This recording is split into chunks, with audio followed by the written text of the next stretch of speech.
To Z সম্পূর্ণ video আজকে দেখানোর চেষ্টা করব। আমরা কীভাবে মাছ ধরি, সাগর থেকে কীভাবে উঠাই, কীভাবে মারি এবং কীভাবে কাটি, কেটে কীভাবে রাখি।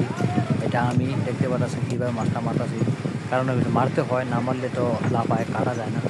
এখন মাছটা আমি কাটবো সম্পূর্ণভাবে, দেখা যাক ইনশাল্লাহ আল্লাহর রহমতে ভালোভাবে কাটতে পারি কিনা।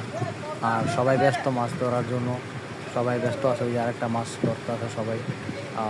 এখন সবাই ব্যস্ত আর কি মাছ ধরা নিয়ে, আরেকটা মাছ ধরার জন্য চেষ্টা করতেছে ইনশাল্লাহ। দোয়া করবেন সবাইকে ভালো থাকতে পারি।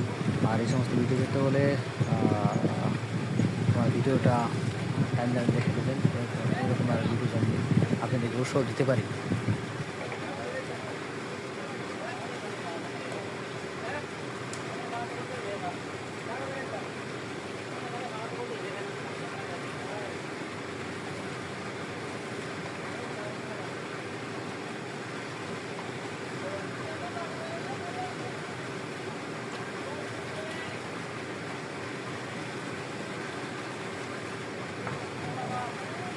রাকিব রাকিব